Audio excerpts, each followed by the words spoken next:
This is the MG3 Trophy, and this is a hybrid, and this is MG's small, compact car.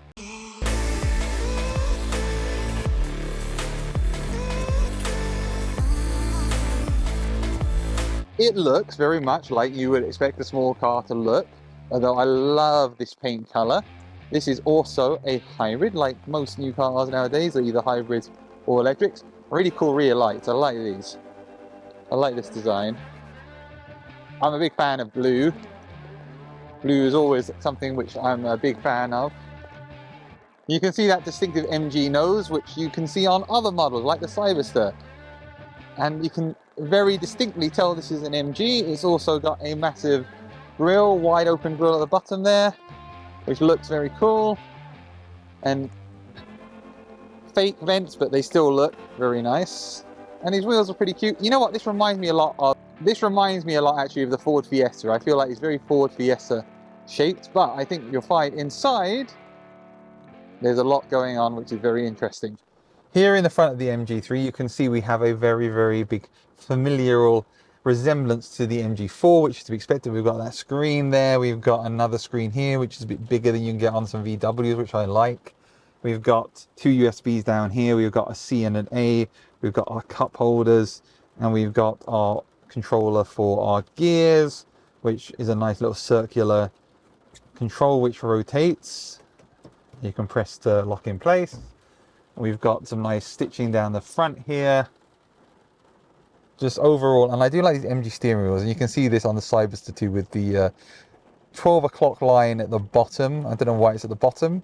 I feel like it should be up here, but it still looks good, and this seems to be an MG trait, which I like. And it's just a very, very nicely made car. Here in the back, I've got enough leg room, I've got enough headroom on 1.78 m. It's very, very standard back. There's enough space for 3 adults, probably side by side. And there's some nice details. It's a bit dark because there's no sunroof, but for £21,000, you're unlikely to get a big glass panoramic roof, be it a sunroof or just a panoramic roof. This is very much the entry point into MG's range, which gives you something which is a hybrid and is not just electric like the MG4, which you can see my review on, or something which is more performance orientated like the Cyberster or one of the SUVs. And then if we look at the infotainment system here, it's responsive enough. It loads up. It's got Android Auto, Apple CarPlay. And we also have a 360-degree camera system, which if I put into reverse, I can select and we can see the various views around the car, including an overhead view too. So there's lots of options here that you can see. Again, really great to have 360 camera systems on even the entry-level cars, with some physical buttons underneath for your climate control and to get back to your home screen, which is nice. And then underneath here, we've got our vents. And again, the detail on the steering wheel is really good.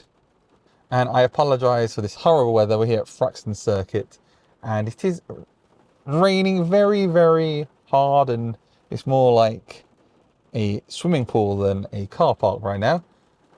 Let's go for a drive though and see how the car performs when it's driving through a swimming pool. Welcome inside the MG3 Trophy Plus Hybrid. Now, this car starts at £21,000, but the actual range starts at just over £18,000. So for £18,000, this is arguably a fantastic, fantastic package. You're getting a car which is very, very well spec'd, with a lot of technology and a lot of features. Now, it is a horrible, horrible, horrible day here in England. There is quite a lot of noise in the car. I'm sure you can hear it. Although, we mustn't forget, there's also a lot of noise coming from the rain hitting the outside of the car, so that's not the car's fault, that's the rain's fault. But I can hear a lot of road noise. This car is a really, really good value car for £18,000 starting, even up to £21,000. Now look, when you get up to £21,000, I do wonder if something like the MG4 with its full EV might be a slightly better buy, because that's a similar price and it gives you that EV and it just feels a bit fresher with the look. It looks a bit more modern with the look, whereas this is a very, very handsome looking car. But like I said, it reminds me of a Ford Fiesta, or you know, a Ford. It reminds me of. It's very playing it safe, the outside of this car, whereas the MG4 is a bit more adventurous, a bit more bold, a bit more eye-catching, and starts at a similar price in the 20,000s of pounds. But maybe you don't want an EV, maybe you want a hybrid, maybe you want the best of both worlds. And if that's the case, then this is a great car for that, because it gives you both those things. What about power? We've got 136 PS of power, so around 130-ish horsepower, and it definitely doesn't feel lacking for power. It's quite nimble, and the steering actually is very light, which is good. I hope you enjoyed this short video on the MG3 Plus Trophy Hybrid. There are other hybrids you can see in videos here and here. Thanks for watching.